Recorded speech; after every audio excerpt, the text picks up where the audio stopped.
Hey, what's up, everybody? It's me, Danae, and I'm here with a message for you. Hope you're doing well today on this fine Thursday, full moon in Leo, already in full effect. Well, just starting in full effect because it's little after 1. So we're just getting started. But I'm already feeling the vibes. I've been feeling the vibes actually for a while now. And where I am, it's been like so super foggy.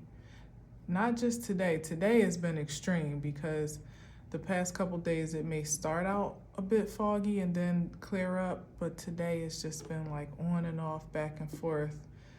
And I don't know, I signify that as heaven and earth coinciding.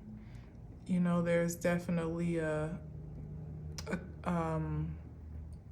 cohesion of the spirit and the natural world, and I see that as like the physical expression of it right now. So however that gets to play out in your life, I hope it's promising. For me, it feels promising, even though it looks very mystical as I'm looking out the window right now, very mystical and mysterious to see this like white haze all over, all over the atmosphere. But something good is coming, something good is happening. Even if we can't quite see, it'll be unveiled soon enough, is what I feel. So let's see what we got here. Let me cut the cards one more time.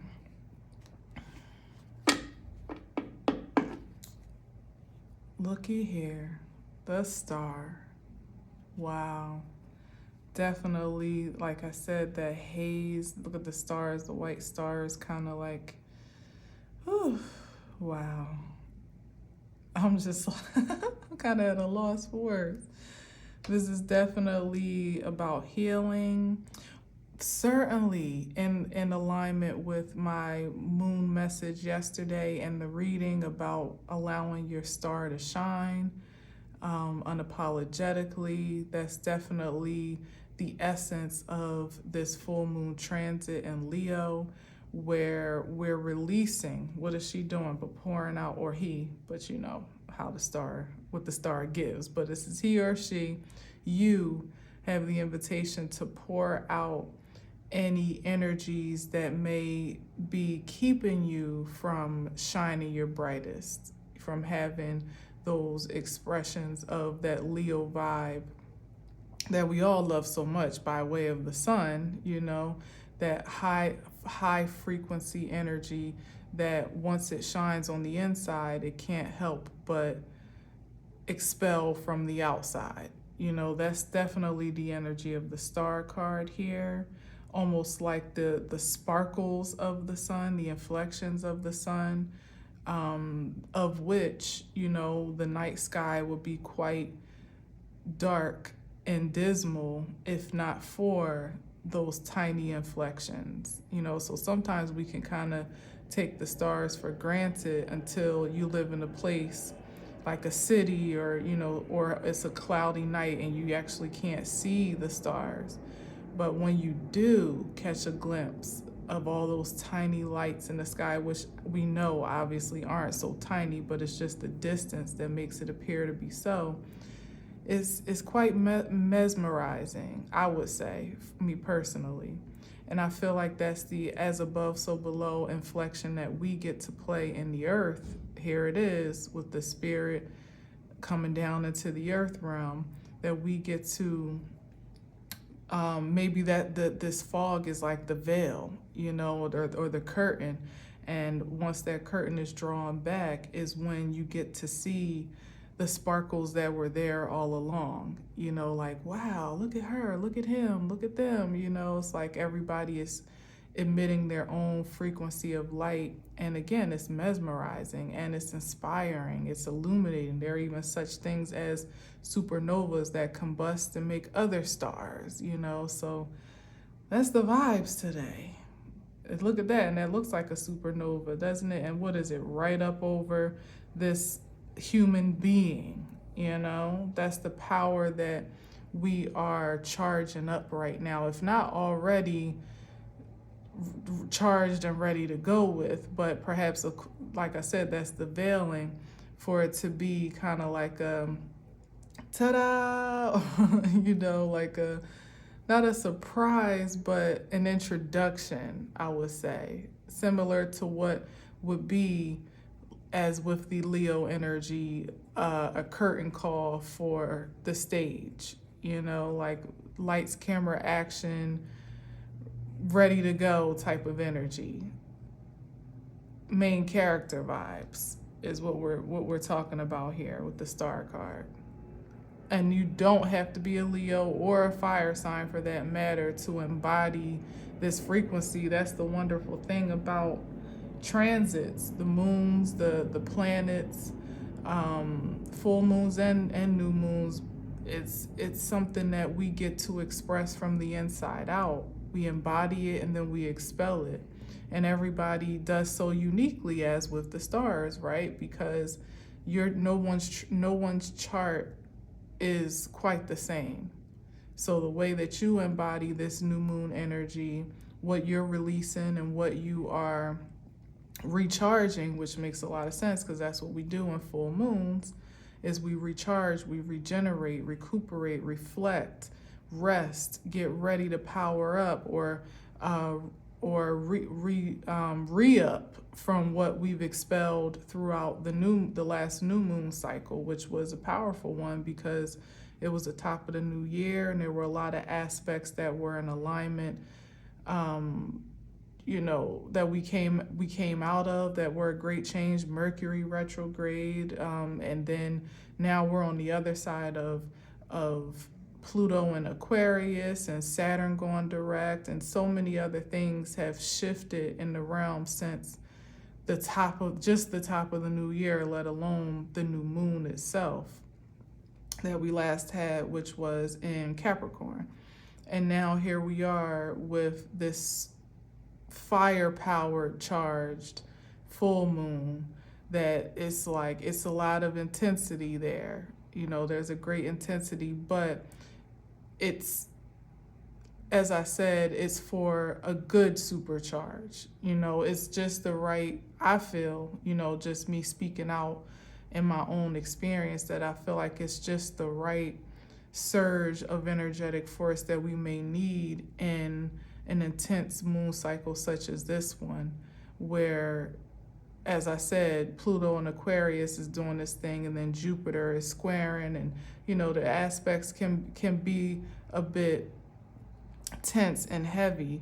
And then we got the light of the sun reminding us, even in its polarity, that we still get to shine even in the darkness, you know, even in what we can't see, that just as the sun is still shining somewhere, that it can still be illuminated within us. So, star card, that's how we starting today. Perfect. Let's see what else we got.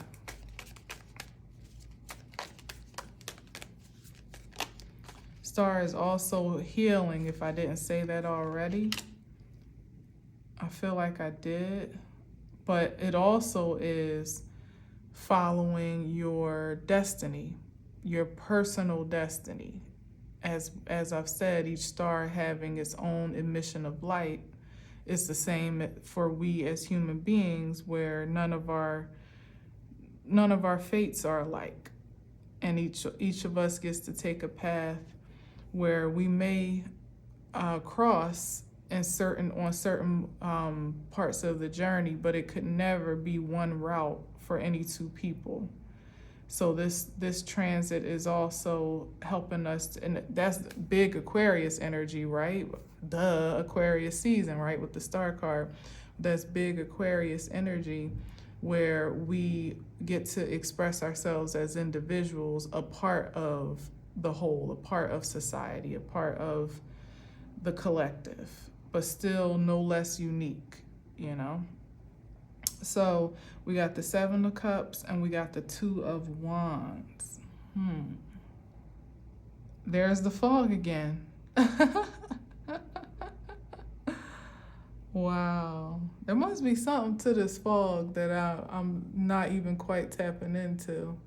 It's funny because my son said, well, we both were acknowledging the conditions, and I said, yeah, so fog happens when the clouds are close in the Earth atmosphere. And he was like, what? So you mean to tell me if I go outside right now, I'm stepping on a cloud? I said, well, I don't know about on a cloud, but maybe in a cloud, kind of, sort of. And he was very intrigued by that concept. So I don't know what that gets to say about the Seven of Cups. Well, there are a lot of choices, and just with the haze of the fog, particularly with the Seven of Cups, some things can be a bit distorted in the true value that they project.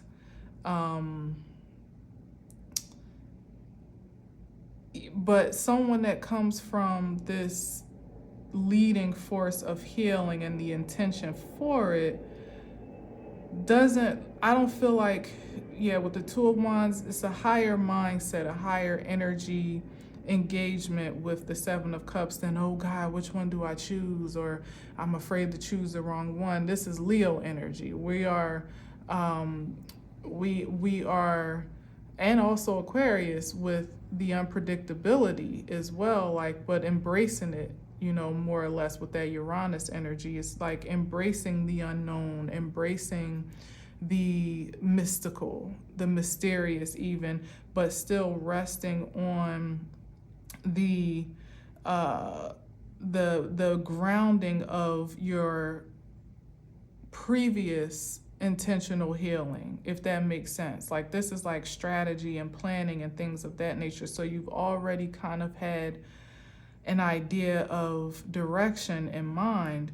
This is just being open to, now spirit is present here, that maybe that gets to shift a bit or expand, or maybe there's just more to it than what met the eye from your initial perspective. Even when you first sought out on this journey, maybe there's even more choices than you idealized. In this regard, I feel like the Seven of Cups is not really as I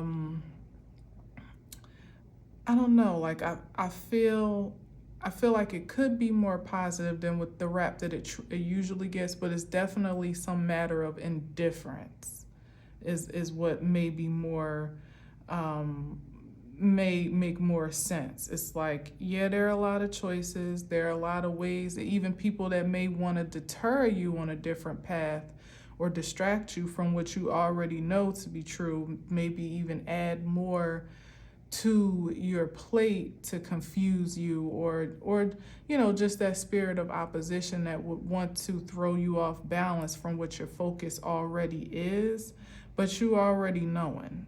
It's like wonderful. So there are 7 more choices, or 5, let's say 5 more. So what's the 5 of Cups? That would be, because she's pouring out 2 cups, that's why I'm saying that. So the 5 of Cups would be that's having healed from those dense energies such as depression and shame and guilt. So it's like with the full moon energy, that's what's being released.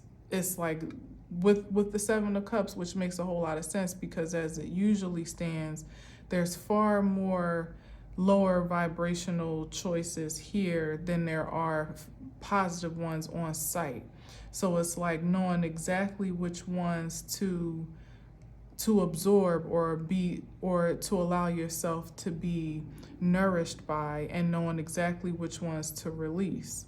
In this regard, she's pouring out 2, but maybe it's the opposite. Maybe this is the infusion or the investment of the choices that she's made in the spirit, and now it's being poured into the earth realm for the purposes of manifestation. And it's the 5, those densities, that are actually being left behind: the guilt, the shame, the fear, the regret, the remorse, the depression, anxiety, eagerness, feeling a loss of opportunity, like those energies. There's something being left behind here. Piece of hair. There's something being left behind here to take a higher road, a higher path with this Two of Wands. And knowing this is the beauty, it's like with the fog, not being afraid of it, knowing that those densities still, they didn't necessarily just dissipate overnight, and even if they seem to have, it doesn't mean that that there's not a potential for that energy to uprise again or for it to show itself again. But in the state of healing that you are in, you know how to engage it. It's like you know how to engage guilt, you know how to engage shame, you know how to ground yourself by what is true and what is real, and allow the rest to more or less just like disappear. Just as the clouds would eventually, what does it do? Like evaporate back up into the stratosphere. I forget the scientific process of all of that, but it's here, but it's no more tangible here on the earth than it is above us. It's very visible.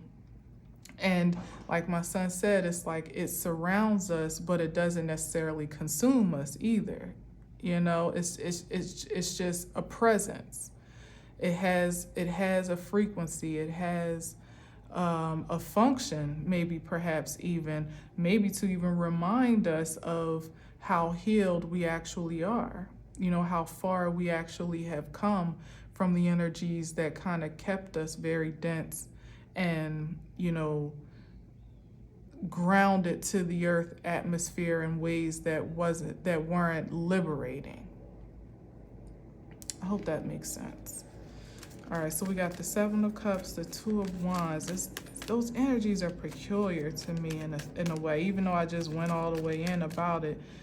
The fog makes a lot of sense, and maybe this is the breaking out of, I think I mainly said that already, like breaking out of confusion and illusion, no longer accepting that reality, even when you can't see, but still holding on to some confidence and creativity amidst low visibility. Because there may be times when it's foggy and there may be times when it's absolutely clear. But what does it really matter when in spirit and energetically your focus is unyielding?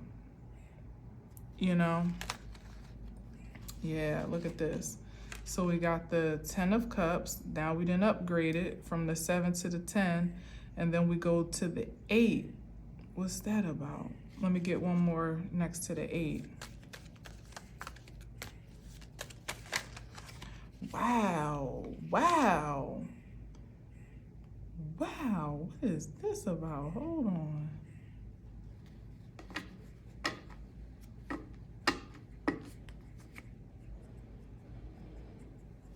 Dang, so this is somebody that was willing to take a loss on what may have appeared to be the illusion of happy life, free of strife, with the 10 of Cups.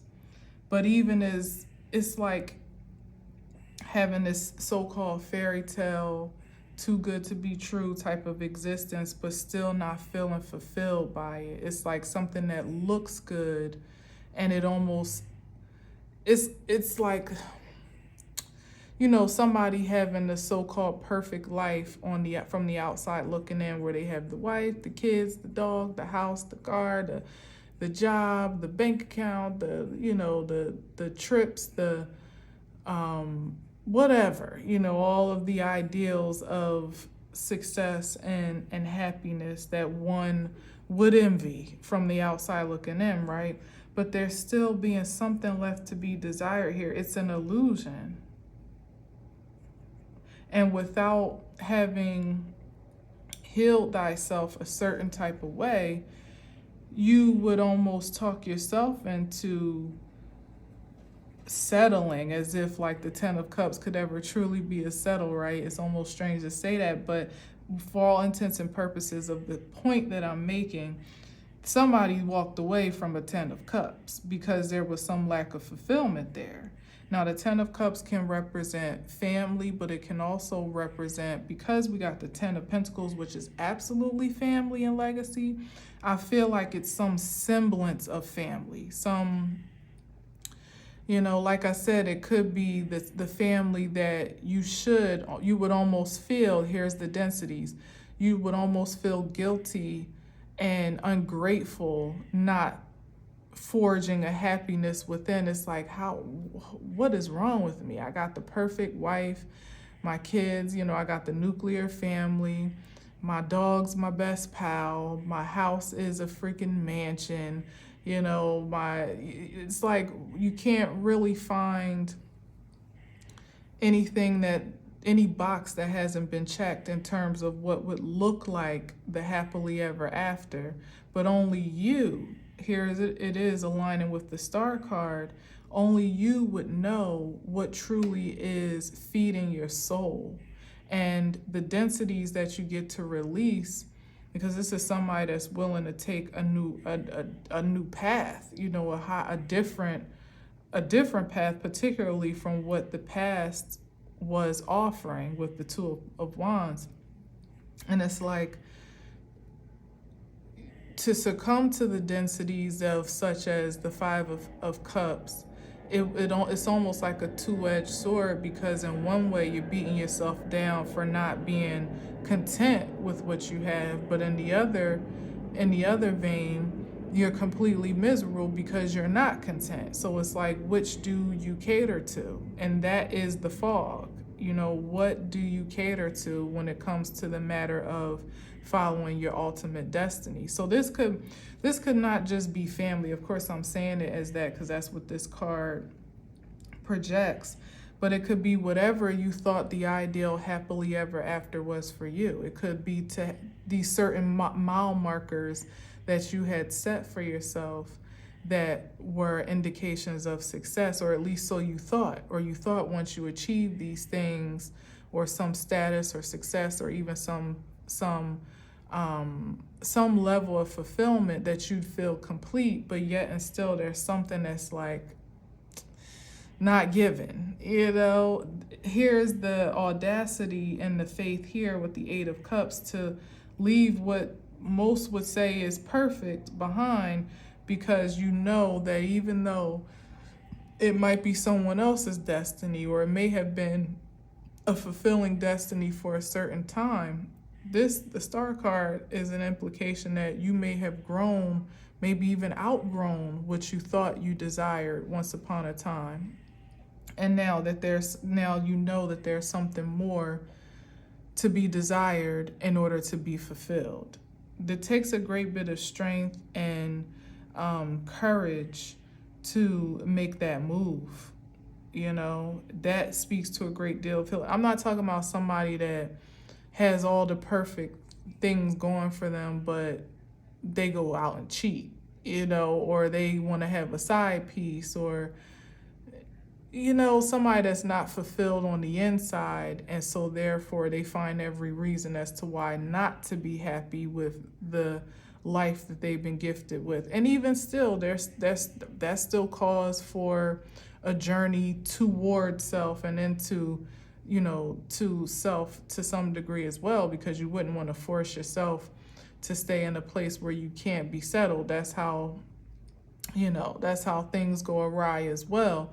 But I'm not necessarily talking about that, somebody that can't be satisfied. This is someone that knows the level of satisfaction that they desire and require to be their best selves. It's the energy that I spoke about yesterday with the full moon message of what makes you shine on the inside, from the inside out. Not all the shiny things on the outside in that project a certain illumination to you. Is what is illuminated and enlightening from the inside. That's the true frequency of light.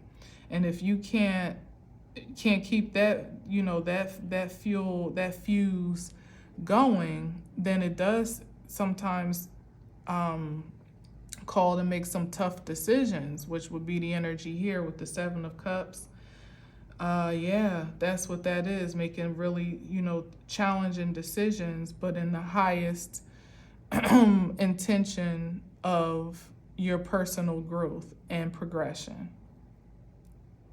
And then what does it lead to, though? Which is the Ten of Pentacles. Now, this is absolutely legacy, and it's more grounded. This is like the ideal of happily ever after. This is the manifestation of it. This is the physical creativity of wealth, abundance, wish fulfillment, legacy, longevity, generational wealth. You would imagine that the essence of that would come from something such as the Ten of Cups in spirit, but only if it's pure. If you go 10 years, say, in a relationship that you weren't happy in for the last 5, it's very hard to get to a place such as this where there is longevity and stability and security and all the most, how can I say it, like, this could be fleeting, but this is like all the most sustainable ways, because your kids are successful because they're in a home where their parents love and support each other. They feel supported in their endeavors and their dreams, not just energetically or emotionally and mentally, but also materially. You have the resources to invest in their interests and in their advancement, and also the time and energy to support them with, it's like, it's a different vibration here. And yes, it can, like I said, it can be an inflection of the Ten of Cups, but it definitely can't be this sustainably so unless this is pure. So this is someone that realizes that what's on the surface sounds good, looks good, even may have been good, but they're realizing that there's something more. There's more substance to pursue or to desire here with the Ten of Pentacles. Interesting. Wow, World card. Oh, should I take all these? Oh, there's that 5 again. Yeah, something. Yeah, I'm gonna take them because that gives me 4. Here's the Moon card, which is amazing. There's the 5 of Cups that I've been talking up, ultimately. Here's the decision, the point of decision and crossroads that someone may be in or come to, because a certain cycle may be over whether you want it to be or not. That's the thing. It's like in this day, particularly in this new moon energy, it's really a matter of how you're setting yourself up for perhaps even the next 10 years or so, the next cycle. With Jupiter in the mix, definitely, let's say the next decade plus. What the decisions that you're making now to either stay in the status quo, and so that's how this can be not just a matter of just like, oh, my wife, my this, my that. It's about your gauge of happiness overall. Are you settling for the illusion of it as it's been projected to you, maybe even force-fed to you, or maybe that you just thought you wanted because your perspective was different than what it has been clarified to be now? Are you going to hold tight to that, or are you going to have the faith and fortitude to know that there's something far more real and substantial and substantiating than maybe what you even thought you were privy to before you healed, before you were enlightened?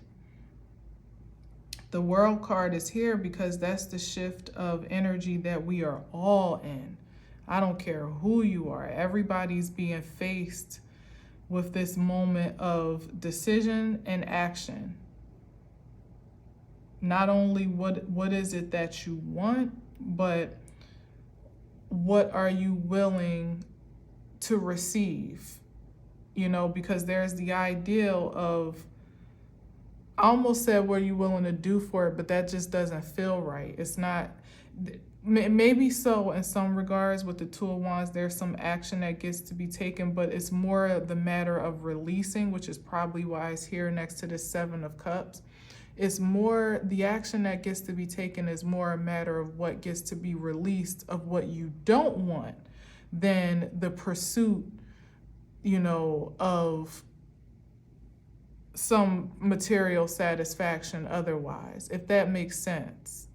Yeah, that's what it is. And here's the densities that I was talking about again. It's what are you willing to let go of, the things that we tell ourselves about what we're worthy to receive or what we're capable of or what we should even have the nerve or audacity to expect, or how, you know, the expectations that we are privy to hold on to for happiness, for peace, for wish fulfillment, for the destiny that we can kind of see for ourselves, even when we don't necessarily have the evidence for.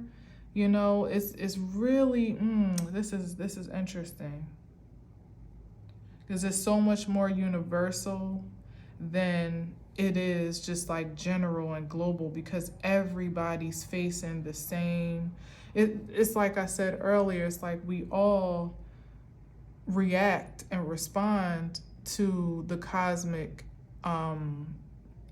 creative forces differently, but the overall concept is quite collective, you know, where it comes down to a matter of the illusion or the reality,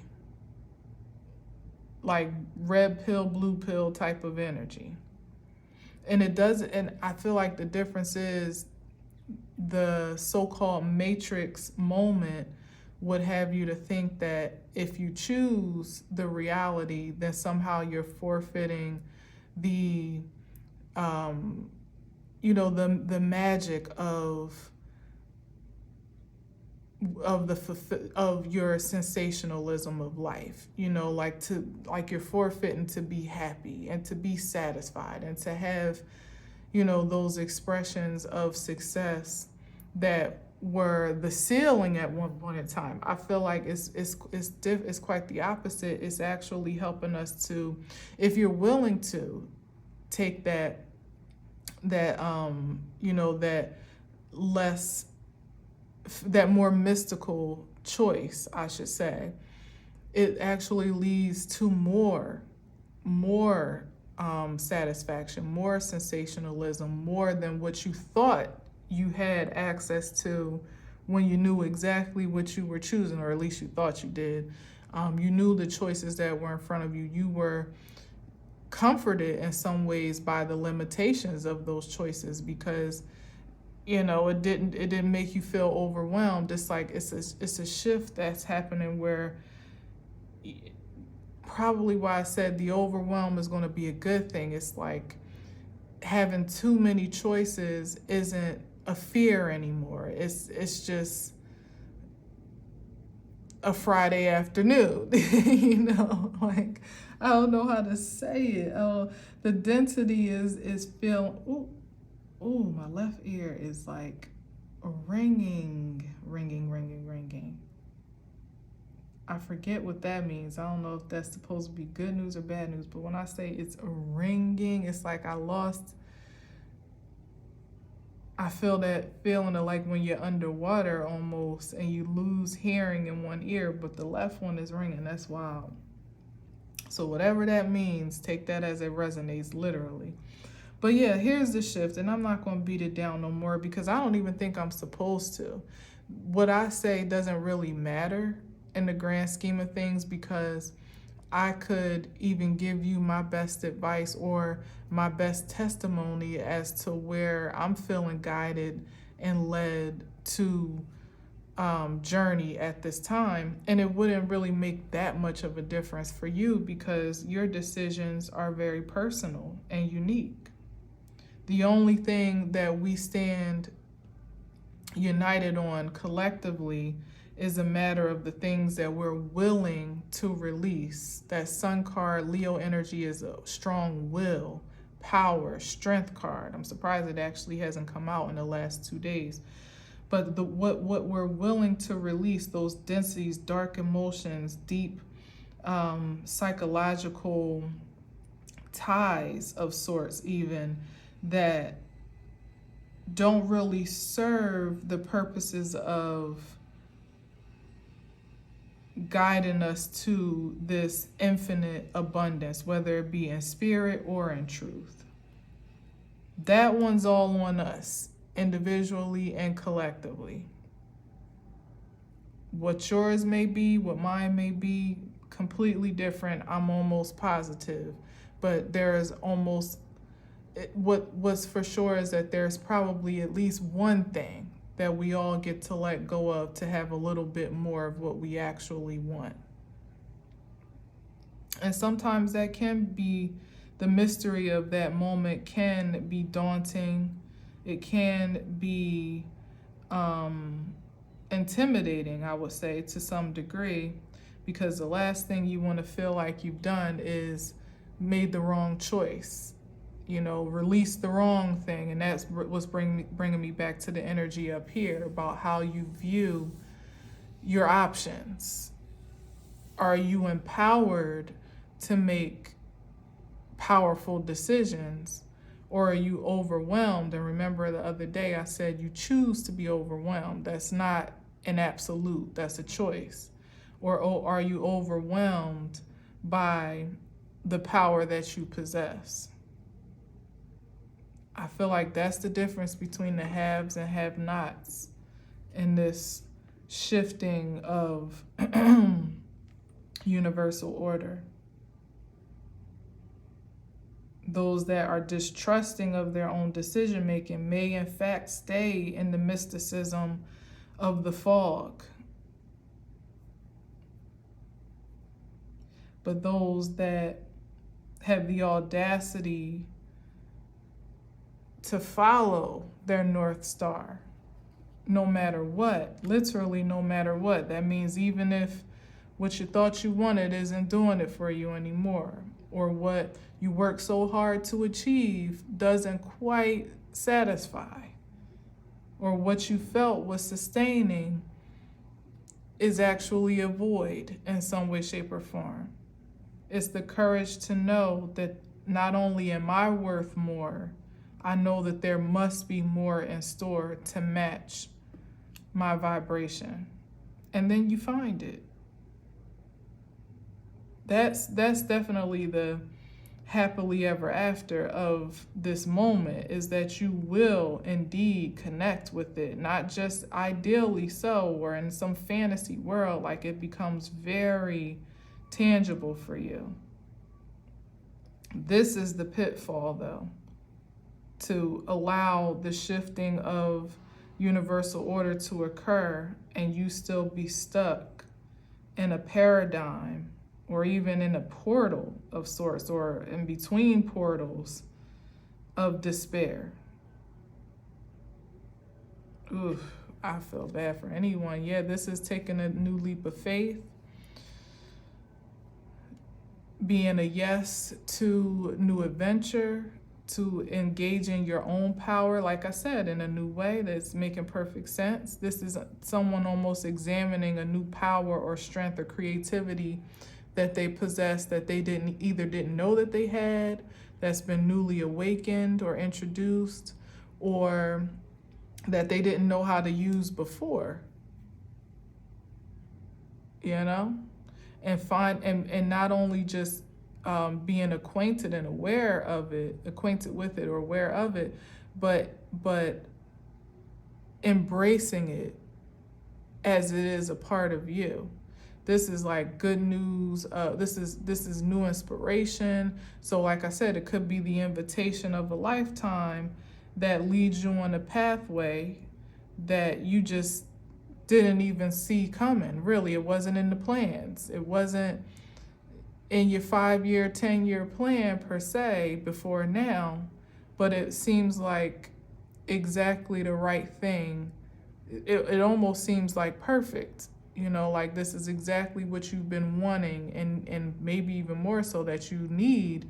You just didn't have the foresight to know how it would show up. Now, what do you do in a case such as this, where this is almost foreign energy? It's new to you, you're new to it. Do you set out onto that adventure with faith and confidence and even curiosity, allowing yourself to be teachable and molded and enhanced to match the experience or by the experience itself? Or do you refuse because of the mysterious nature of the what ifs, or the potential for failure, or the inflection of unworthiness? It seems like, it seems kind of like, I don't know, trivial for me to put it that way, but I feel like it's really that plain and simple between those that are going to move forward and those that are not. By your own choosing, certainly, always by the power of your own choice. It's just that some are going to recognize that they have that power and wield it wisely, and some may surrender it otherwise to forces beyond their control, but very much so controlling, if you get my drift. Oh, that was almost, oh, look at that. Yeah, I didn't mean to pull her out, but I did. So more wand energy, so much so it gotta be something a matter of, but we talked about that, about the action. This is the difference here though of what I just said, so that makes a whole lot of sense. The Queen of Wands is someone that is bold, courageous. She's willing to take on any territory that she sets her sights on, and also to be reproductive of any opportunity and almost alchemizing any opportunity that comes her way, because this is the feminine energy, not the masculine per se. This is someone that can receive inspiration and magnify it. She may not even have to go anywhere, but can make something out of nothing or expand an opportunity with her own brand of creativity and passion. This energy here is a wounded warrior that sees life almost happening to them as opposed to for them. Doesn't see the opportunity to advance even in the midst of what unfavorable circumstances they may have incurred or encountered. They're kind of stuck in an energetic imbalance. Not the nine of Wands to me is not. It could be the end, of a difficult experience. However, it's a matter of what this person is willing to perceive of it. This is not someone that's looking forward from the end. This is someone that's still looking back from their present position, almost like still reenacting. This is PTSD, honestly. That's another inflection of the card. And it's like someone that's kind of stuck in the cycle of these densities. Why did this happen to me? Or why did I do this? Or why did they do this to me? Or why didn't I choose differently? Or why wasn't I so lucky? Or how did I lose so much time? Or, that's looking back at the past and feeling like they've been a victim of it as opposed to a victor. A dominating force, not being inspired by their experiences. This is the person that would engage in new opportunities. This is a person, matter of fact, if I can be honest, that wouldn't even see this opportunity coming. They would miss it altogether because they're still focused on what was missed in the past.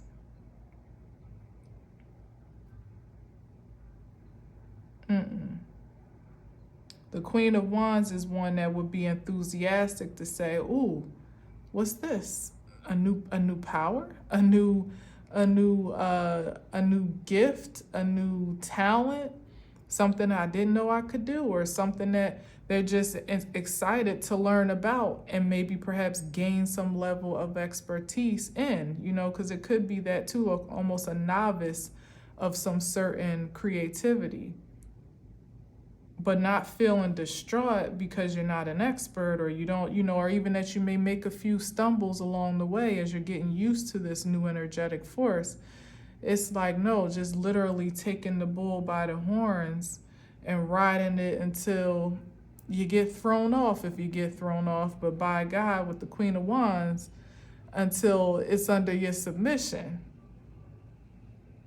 This is someone that gets thrown off and don't want to get back on because they embarrassed, or their pride or their ego is bruised. So here lies the disparity of attitude, of the passion or lack thereof in the realm, which, as I said, the matter of action, all of this is a matter of what you're willing to release to be. What do you get to release to embrace new opportunities, new inspiration, new experiences of advancement, new adventures, new possibilities? That's the only thing that we really have to do. And it's really more so about the being, as I always say, because as it comes down to here, oh, what was that? Full card. Wow. New. Look at that. New. But as it comes, that definitely was confirming, right? But as it comes down to it here, these are two people being in two different energies. This is someone being courageous. This is someone being scared, being wounded.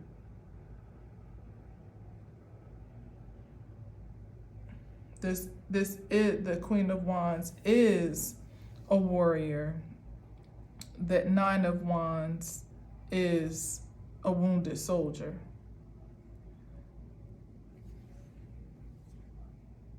So it's just a matter of who you choose to be first. What identity are you aligning with that would then pronounce the actions that you get to take? Because when you know who you are and what your identity truly is, there are certain things that just don't align with that reality anymore. When you're the Queen of Wands, you don't hold on to insecurity. At least it may, like I said, it may present itself, but you know how to engage it. You don't hold on to fear. It may present itself, but you know how to confront it. You know how to get to the root of it and discern what it's truly telling you about your present circumstances. As a wounded soldier, though, with PTSD, you're not grounded in a way that would allow you to, where life just has happened to you and you've been victimized, whole time. You could never catch a break. You're not grounded in a way to see each experience as a new opportunity. It's almost a new threat, almost an enemy of sorts. That's how you would see, like, who goes there with the Page of Wands? Like, something new? Hell no, I've been burnt before. I don't want that. So that's just really the disparity here. That's what it comes down to. And so, as I was saying, you wouldn't be able to release in that identity, you wouldn't be able to release those densities of that past experience and the residue left thereof to see anything new as promising, because you would still be looking at it through the lens of what used to be or what was, according to who you were.